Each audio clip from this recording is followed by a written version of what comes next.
జూబ్లీహిల్స్ ఉప ఎన్నికకి చివరి రోజు అయితే రానే వచ్చింది పోలింగ్ అయితే. సో ఈరోజు 5 గంటల లోపు ప్రచారం అన్ని పార్టీలు కూడా ముగియాల్సిన పని అయితే వచ్చేసింది.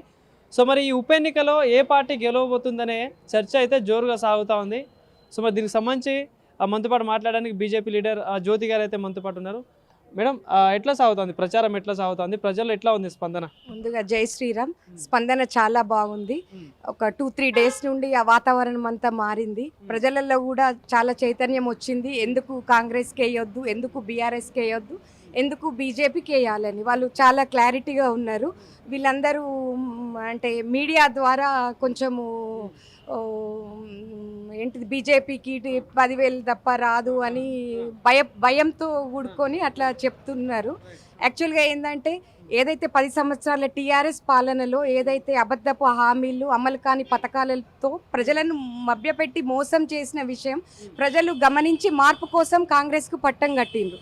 ఈరోజు మరి ఈ 2 సంవత్సరాల పాలనలో కాంగ్రెస్ కూడా అదే దారిగా ప్రయాణం చేస్తుంది. ఇంకా వాళ్ళకంటే 2 రేట్లు ఎక్కువనే ఉంది కానీ తక్కువ మాత్రం లేదు. సో ప్రజలంతా గమనిస్తూనే ఉన్నారు. మరి కాంగ్రెస్ ప్రభుత్వం రాగానే మహిళలకు పెద్దపీట ఇస్తాం, 1 కోటి మంది మహిళల్ని కోటీశ్వరులు చేస్తాం అన్నాం. కానీ పథకాల విషయంలో కావచ్చు, 6 గ్యారెంటీల విషయంలో సో అనేక హామీలు ఇవ్వడం జరిగింది. సో అమలవుతున్నాయా నిజంగా? ప్రజల్లోకి వెళ్తుండే ఎట్లా ఉంది? ఏవి కూడా అమలు అవుతారు. వాళ్ళు ఇచ్చిన 6 గ్యారంటీలో ఏది కూడా ఒకటి ఫ్రీ బస్సు ఒకటే ఇచ్చిండ్రు. అది కూడా మరి అది పురుషులకి టికెట్ రేటు పెంచిండ్రు. సేమ్ ఈ జేబులకి వెళ్ళి తీసి ఆ జేబులో వేసుకుంటున్నారు అంతే.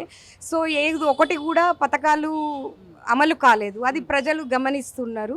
ఇక ఇక్కడ జూబ్లీహిల్స్ చూసినట్టయితే మనకు డ్రైనేజ్ ప్రాబ్లం, రోడ్లు, ఉద్యోగాలు ఏవి కూడా లేరు.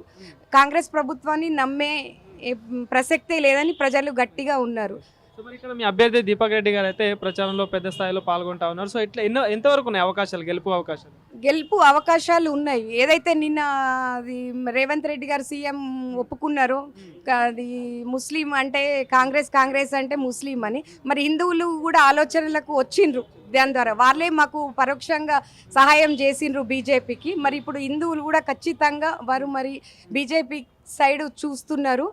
చాలా సైలెంట్గా ఉన్నారు. మీకు 14వ తేదీ నాడు తెలుస్తుంది. అంటే 10 ఏళ్ళు బీఆర్ఎస్ పార్టీ అభివృద్ధి చేసినామని చెప్పుకుంటా ఉన్నారు. సో మరి ప్రజల్లో తిరుగుతూ ఉంటే అభివృద్ధి అనేది కనిపిస్తూ ఉందా? అభివృద్ధి లేదనే కదా వేరే వారికి మార్పు కోసం కాంగ్రెస్కి ఛాన్స్ ఇచ్చిండ్రు. వీరు కూడా అదే చేసిండ్రు. సో 2 మైనస్లే ఉన్నాయి. ఇక ఉంది బీజేపీ. మరి దేశంలో అభివృద్ధి, పేద ప్రజల సంక్షేమమే ధ్యేయంగా మోదీ గారు అభివృద్ధి చేస్తుండ్రు. మరి ప్రజలే ఎంచుకోవాలి, మోదీ కావాలన్నా, రౌడీ కావాలన్నా, మోడీ కావాలన్నా అన్నది. మరి ఖచ్చితంగా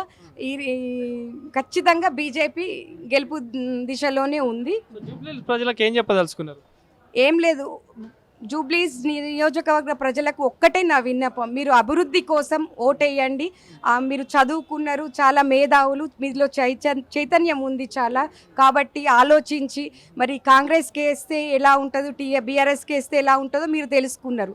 ఇప్పుడు మనం అభివృద్ధి కోసం మరి మోదీని చూసి బీజేపీకి ఓటేసి నెక్స్ట్ ఖచ్చితంగా తెలంగాణలో బీజేపీ ప్రభుత్వమే రాబోతుంది. కాబట్టి దానికి ఇది ఒక అడుగుగా మరి జూబ్లీహిల్స్ నుండి ఉండాలని వాళ్ళని కోరుకుంటున్నాను.